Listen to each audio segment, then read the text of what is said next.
सुख झाले हो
बाबाचे मन लागू तुझे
मन लागो तुझे चरणी संसार व्यसनी पडोरी नामस्मरण घडो संत समागम वाहुकाची भ्रम नको देवा पायी तीर्थयात्रा मुखी रामनाम आची माझा नेम सिद्धिने नामस्मरण घडो संत समागम वाहुकाची भ्रम नको देवा अनेक मागणे नाही देवा एका जमाकणी सेवा जुळली नामस्मरण घडो संत समागम वाहुकाची भ्रम नको देवा पांडुरंगा करू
गुरुर्ब्रह्मा गुरुर्विष्णू गुरुर्देव महेश्वरा गुरुर् साक्षात परब्रह्म तस्मै श्री गुरुवे नमः नमिला गणपती माऊली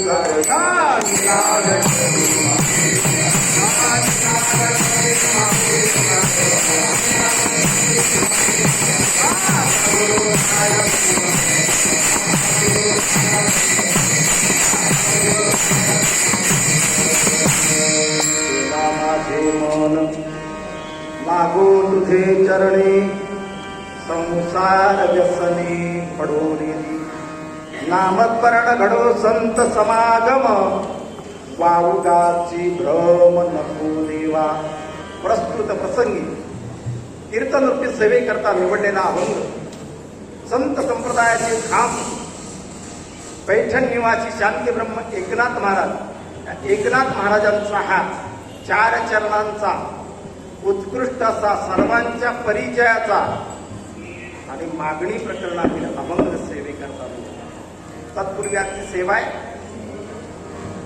श्री विठ्ठल वारकरी प्रासादिक भजन मंडळ पुणे आणि शिवशंकर प्रासादिक भजन मंडळ पुणे आणि पंचक्रोशी म्हणते कुठली पंचक्रोशी मला माहिती नाही सुंदर रचना केली म्हणजे याच्यामध्ये कोकणातल्या सगळ्या पंचक्रोशी आणि देशावरच्या सुद्धा ज्यांना ज्यांना परमार्थ पांडुरंग परमात्म्याचे भक्त आहेत त्यांच्या सर्व पंचक्रोशी कुठली पंचक्रोशी नामाविधान नाही अशा सगळं कोकणस्थ मंडळी देशस्थ मंडळी पुण्याची मंडळी मुंबईची मंडळी या सर्वांच्या सहकार्यातून या ठिकाणी हा अखंड नामयज्ञ नामजप यज्ञ आणि कीर्तन महोत्सव पांडुरंग परमात्म्याच्या मंदिरामध्ये या महाद्वारामध्ये आपण निर्माण केले. मला वाटतं 5-6 वर्ष झाली, 4थं वर्ष आहे आणि 4थ्या वर्षामध्ये ही भव्यता सर्व या ठिकाणी वारकरी बंधूंना या ठिकाणी त्या चरणी नतमस्तक होतो. आपण हे या ठिकाणी इथली जी संधी आहे यापूर्वी कोणाला मिळाली नाही, ती आपल्याला 4 वर्षापासून या ठिकाणी प्राप्त झाली. हे तुमचं सर्वांचं आणि आमचं भाग्य. आपण कीर्तन पंढरपुरातून करून गेलो, पण ही जी जागा आहे महत्व आहे की ज्या ठिकाणी संप्रदाय निर्माण झाला, ज्या ठिकाणी पांडुरंग परमात्मा या ठिकाणी भक्ताच्या या ठिकाणी सेवेमध्ये या ठिकाणी भक्ताच्या सेवा बघून या ठिकाणी आले आणि या ठिकाणी येऊन त्यांचे जे भक्त मंडळी होते, मोठमोठे महात्मा मंडळी होते, ज्यांना आता संत म्हणतो, महंत म्हणतो, अशा सर्वांनी येऊन या ठिकाणी काय केलेलं आहे, त्यांची ही जागा आहे, त्यांचं हे व्यासपीठ आहे. आणि आपण तर काय बालक आहे, बालक बोबडिया बोली वाकुडा विचकाचा आली ती चोच करून माऊली रे देऊया. माऊलींच्या या ठिकाणी प्रमाणाप्रमाणे या ठिकाणी आपण आज या महाद्वारामध्ये या ठिकाणी कार्यक्रम करतो. महाद्वारामध्ये उभं राहण्याचं आमचं या ठिकाणी तुमच्यामुळे सर्वांच्यामुळे आदावडे महाराज असतील, या ठिकाणी मुद्राज महाराज असतील, सर्वांच्या या ठिकाणी प्रयत्नातून दर्शनी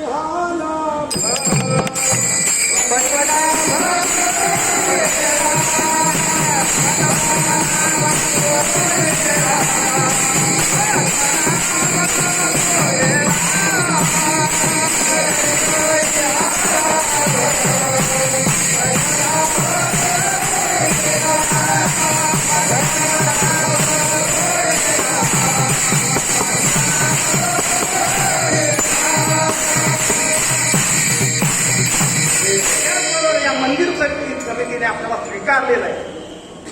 मंदिर समितीच्या अध्यक्षांपासून जेवढं सर्व यंत्रणा आहे त्यांचे सुद्धा आभार मानावे तेवढे थोडे. आणि अशा पद्धतीने आज आपण या ठिकाणी या पांडुरंग परमात्माच्या छत्राखाली या ठिकाणी सावलीखाली येऊन या ठिकाणी नामचिंतन करतोय, नामयज्ञ करतोय. हा महत्वाचा भाग आपण सर्वांना माहिती आहे, विशेष त्याच्याकडं या ठिकाणी. पण इथलं मग ते आपल्या सर्वांना माहिती आहे, सांगणं गरजेचं आहे की ज्याने नामदेवरायांनी या ठिकाणी नामदेवरायांसारख्या कीर्तनाची सुरुवात या जागेत झाली, या जागेचा महिमान काय काय, हे जागेचं महिमान अप्रतिमच आहे. जगामध्ये असा देव नाही, जगामध्ये असं तीर्थ नाही. शास्त्राने हा ठाव निवडला, शास्त्राने मान्य केलं, वेदाने मान्य केलं असं हे तीर्थक्षेत्र. आणि त्याच्यात ही या ठिकाणी विठू माऊली की ज्यांना वेगवेगळ्या पद्धतीने लोक भक्त या ठिकाणी नावं त्याची घेतात आणि त्या ठिकाणी परमार्थ करतात, भक्ती करतात, ती आपल्या जीवनाचं कल्याण करतात. आणि या देवाने कलियुगाच्या प्रारंभी संतांना महंतांना सांगितलं होतं, मी आता बोलणार नाही, मी आता चालणार नाही, मी आता काही क्रिया करणार नाही. मी कमरेवरती हात घेतले, कटेवरी हात विटेवरती उभा राहिला. आता पुढचं सर्व कार्य, धर्म कार्य, परमार्थ कार्य, प्रचार कार्य, धर्मप्रचार हे सर्व तुम्ही संत मंडळींनी करायचं आहे. पण संत मंडळी अशी होती, अशी आहे की ज्याने इथं पंढरपुरात खेळ मांडीला वाळवंटी घाली. नाचती वैष्णव भाई रे, तुम्ही सर्व वैष्णव भाई तो नाचताय. पूर्वीचे नाचून गेले काय, आपण नाचण्यासाठी आलो, आपल्याला वारस करून ठेवला या ठिकाणी. आणि मग असा खेळ निर्माण केला की त्या देवाला, निर्गुण परमात्म्याला सगुण होण्याची प्रेरणा झाली. आणि धोतर तुटस्तव या जागेत नाचले देव. नामदेव कीर्तन करी प्रेमा पुढे नाचे पांडुरंग, नाचता खेळता देवाचा पितांबर सुटेस्तव ज्या जागेत नाचले त्या जागेत आपण आलोय. एवढी महान महती या जागेची आहे. आणि अशा महात्म्याने या ठिकाणी हे काय केलंय, जागा या ठिकाणी पवित्र केली, पवित्र आहे, पवित्र होत राहणार आहे. आणि म्हणून आपलं भाग्य मी समजतो, सर्वांचं भाग्य की आपल्याला आज कीर्तन करायला मिळतंय, सप्ताह करायला मिळतोय. बरं, गेल्या वर्षी एक कीर्तन होतं, यावर्षी दुसरं कीर्तन सुद्धा करायची संधी मंदिर समितीने अध्यक्षाने या ठिकाणी आपल्याला परमार्थाची पोच पावती, परमार्थाचं या ठिकाणी जे चाललेलं आपलं कार्य आहे, या कार्याला या ठिकाणी भारावून मंडळी चांगलं कार्य केलं का पंढरपुरात निश्चितच तुम्हाला कुणीही स्थान देतो. त्या पद्धतीने मुख्य स्थानामध्ये आपण या ठिकाणी उभा आहोत. आणि अशा पद्धतीचं या ठिकाणी हे दैवत आपल्यासाठी उभा आहे की ज्या देवाने, असा जगामध्ये देव नाही की ज्याने त्याचं नामचिंतन करावं आणि देवाने जाऊन त्याच्या घरात काम करावं.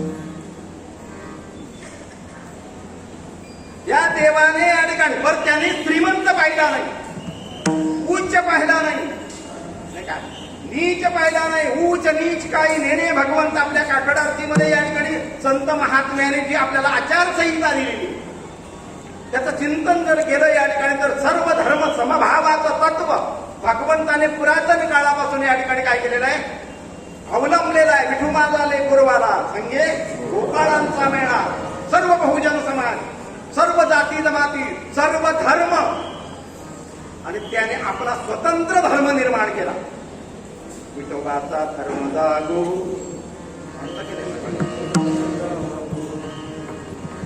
आपणाच धर्म आहे. काय त्या धर्माचं वैशिष्ट्य काय, हे जगाच्या पाठीवर कुठल्या धर्माजवळ नाही, कुठल्या या ठिकाणी देशामध्ये नाही. आणि ते हिंदुस्थानच्या या भारतभूमीमध्ये महाराष्ट्र भूमी आहे. जम्बूया दीपा माझी एक पंढरपूर गाव. अनेक वेळा वर्णन आपण करतो आणि त्या देवाकडे येतो, काहीतरी मनोकामना धरून येतो. प्रत्येक भक्ताचं काहीतरी या ठिकाणी संतांनी म्हणणे, या ठिकाणी काही मागणी आम्हाला अनुचित. आमच्या वडिलांनी 14 पिढीमध्ये कधी काही मागितलं नाही, आता आम्हाला सुद्धा मागणं, पण त्यांनी ते मागणं मागितलंय. मग मला मागणी पण प्रकरणातले या ठिकाणी जे शेकडो अभंग, हजारो अभंग संतांचे सापडतात, ते कसे काय, हा चिंतनाचा भाग आहे. आता मी मागणीकर अभंग या ठिकाणी उपस्थित केलेला या ठिकाणी, पण मागण्या अनुचित मागणं कुठलं की जे आपण प्रपंचासाठी मागतोय, जे मुलालेकरांसाठी मागतोय. संतांनी या ठिकाणी आपल्याला सिद्धांत दिला, आपल्याला मार्गदर्शन केलं. जब दंत नाही ते सब दूध दिया, जेव्हा दात नव्हते ना तेव्हा आपल्याला मातेच्या स्तनामध्ये दूध निर्माण केलं. दूध निर्माण करण्याची फॅक्टरी घेतो, कारखाना आहे कुठं, हा त्या आईच्या उदरात स्वयं ज्याची या ठिकाणची यंत्रणा आहे, स्वयं जी भगवंताची चेतना आहे, त्या चेतनेच्या माध्यमातून आपल्या जन्माच्या पूर्वी या ठिकाणी दुधाची निर्मिती करून ठेवलेली आहे. मग आता दात दिले तर अन्न का नाही देणार, कशासाठी चिंता करता, काय घेऊन आलाय. गीताशास्त्राचं तत्वज्ञान असं आपल्याला सांगतं, तुम्ही काय घेऊन आलाय की हाय हाय करून मरताय. मरतात की नाही अटॅक घेऊन नको. हृदय विकाराचा तीव्र झटका, आणि तीव्र झटका जाण्यासाठी हे सर्व वडिवार आहे, हा सर्व प्रपंच आहे, हा परमार्थ आहे. कोरोनामध्ये किती वारकरी मेले, किती कीर्तनकार मेले. देशाकडे या ठिकाणी देशामध्ये काय आहे का असा आकडा की सगळ्यांचे कार्यक्रम छोटे ठिकाणी या ना त्या परिस्थितीतून या ठिकाणी चालू होते. आम्ही सुद्धा कार्यक्रम केले, माहिती पोचवली, सगळं काय केलं, हॉस्पिटल गाठली, सगळं काय माणुसकीचा धर्म या ठिकाणी तो संतांनी तो जागवला. पण एकही या ठिकाणी वारकरी आहे माझ्या तरी जो निष्ठावंत वारकरी आहे तो या कोरोनाचा बळी पडला नाही. हेच भगवंताची कृपा आपल्यावर आहे, हे समजून घ्या. कोरोना योद्धा प्रसार माध्यमाने या ठिकाणी प्रसार केला. मग आपण कुणाचं त्याची शक्ती आहे, जे भक्त आहेत त्याला जाखो राखे साई आवसे मार सके ना कोय. ज्याच्यावरती भगवंताची कृपा आहे त्याला कोण नाही, दयाची एक खरी यम नाही ठासून सांगितलंय. म्हणून या ठिकाणी आपलं मन, हे आपलं मन सैराड आहे, आपलं मन विचित्र आहे. काय काय करूया म्हणा, पण ना ऐके देवाला सुद्धा ऐकत नाही. एवढं या ठिकाणी मन आहे. त्या मनाचा विचार जर पाहिला तर मन हे विष निर्माण करतो आणि मन हे अमृत निर्माण करतो. म्हणजे तुम्हाला बऱ्याच लोकांना कीर्तनकार मंडळी आहेत, प्रवचन करणारा अभ्यासक मंडळी, हा दृष्टांत माहिती आहे. एकदा आपल्या शास्त्रज्ञांनी मन मन संत लोक म्हणतात, शास्त्र म्हणतं मन मन मन मन हे या शरीरातलं 11वं इंद्रिय, 5 कर्मेंद्रिय, 5 ज्ञानेंद्रिय आणि 11वं इंद्रिय हे मन आहे. याला त्या ठिकाणी संतान मनुराजा एक देहपुरी, त्याचं आध्यात्मिक वर्णन वेगळ्या पद्धतीने केलेलं आहे. हे मन ज्याच्या जवळ आहे, मन तुमच्या जवळ आहे दादा, आहे मन तुमच्या जवळ आहे का? दाखवा. पण ही दाखवण्यासारखी गोष्ट नाही, मन हे व्यक्त होत. ज्यावेळेस आपली क्रिया घडते या ठिकाणी त्यावेळेला ते व्यक्त होतं. काय हो आपलं मन बघितलं का? मन हे दाखवण्यासारखी वस्तू नाही, पण मन हे या ठिकाणी अशा पद्धतीचं मन हे चांगलं आहे. मनाने लहानाचे मोठे झाले आणि मनामुळे मोठ्याचे लहान झाले. थोडीशी उदाहरणं सांगतो, पण शास्त्र पाहुणे करावे कीर्तन सगळे तज्ञ मंडळी, माझ्यापेक्षा मोठी मंडळी कीर्तनकार माझं पुढं आहे.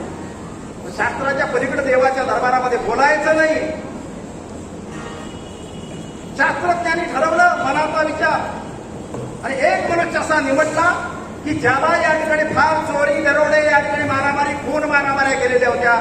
अशा माणसाला फाशी होणार होती आणि त्या फाशी होणाऱ्या माणसाला गाठलं आणि सांगितलं, बाबा तू असा तसा मरणार, तुझं मरण या यंत्रणेतून कायदा व्यवस्थेतून सुटणार नाही, पण आम्ही असं ठरवलंय तुझ्या या शरीराचा वापर एक प्रयोगासाठी आम्ही करतोय, जगामध्ये त्याची प्रसिद्धी करायची आम्हाला. आणि त्या दृष्टिकोनातून मग म्हणते ठीक आहे, माझं काय करायचं ते असं तरी मरणार, कसं तरी मरणार, काय करायचं तर शास्त्रज्ञाने ठरवलं. त्या पद्धतीने या ठिकाणी कलेक्टरच्या समोर या ठिकाणी त्याचं प्रतिज्ञापत्र या ठिकाणी काय घेतली, संमती घेतली आणि सगळी शासनाची यंत्रणा सगळी सज्ज करावी लागली. त्या दृष्टिकोनातून प्रयोग करायचं ठरवलं. प्रयोगाच्या दिवशी, ज्या दिवशी त्याला फाशी होणार त्या दिवशी, प्रयोगाच्या दिवशी साहित्य आणलं. प्रयोगशाळा निर्माण केली एका मोठ्या त्या ठिकाणी सभागृहामध्ये, आणि त्या ठिकाणी साहित्य आणलं. त्याच्यामध्ये एक घोडा होता, एक जहरी नाग होता ज्याला कोबरा म्हणतात, एक उंदीर होता, सर्व या ठिकाणी चिरफाड करायचं साहित्य होतं. या सर्व वस्तू या ठिकाणी सज्ज केल्या आणि सज्ज केल्यानंतर त्या माणसाला सांगितलं, आता तुला आम्ही प्रयोग दाखवू. प्रयोग दाखवताना त्या माणसाला समोर बघायला लावलं, कसं मारणार तू. त्यांनी पहिल्यांदा त्या ठिकाणी जो आणलेला घोडा होता त्या घोड्याला सर्प चाववला. सर्प, जहरी सर्प चावल्यानंतर प्राणी मरतात. तो सर्प चावल्याबरोबर कालांतराने काही वेळाने काय झालं, तो घोडा प्राण बघतोय, फाशी जाणारा म्हणतो. मेल्यानंतर त्याला सांगितलं, आता तुला असं मारवणार. या घोड्याला जसा सर्प चावला तसं तुला सर्प चावून मार. ठीक आहे. त्याच्या डोळ्याला पट्टी बांधली, टेबलवरती उभा केला आणि त्याच्या पायाला सर्प न चाववता उंदीर चावला. उंदराला विष असतं, पण उंदरापेक्षा सर्पापेक्षा ही जहरी हा प्राणी. या प्राण्याच्या विषयाची कल्पना नाही आपल्याला. आता मला सांगायला वेळ नाही. एवढा जहरी प्राणी मनुष्य आहे काय, त्याला त्या ठिकाणी उंदीर चावून मनुष्य मरू शकत नाही. आपण उंदरामध्ये वावरणारे लोक आहेत, शहरातले असू नाही तर ग्रामीण भागातले. उंदीर चावला, पण भासवलं काय, सर्प चावला. सर्प चावला आणि ते उंदीर चावल्याबरोबर त्या माणसाच्या मनाने, त्याला दिसत नव्हतं, डोळ्याला पट्टी बांधलेली होती, त्याच्या मनाने ठाव घेतला की मला सर्प चावला, मला सर्प चावला, घोडा मेला मी मरणार, घोडा मेला मी मरणार, घोडा मेला मी मरणार, घोडा मेला मी मरणार. मनाच्या ठिकाणी घालमेल झाली या ठिकाणी. आणि असं म्हणता म्हणता काही वेळाने तो मनुष्यगत प्राण झाला. कुणी मारलं, मारलं कुणी, मनाने. म्हणजे मन आपल्याला मारतोय. अटॅक कोणाला येतो, आपण चिंता केल्यावर शेजाऱ्याला अटॅक येतो का. अनिष्ट गोष्टीचं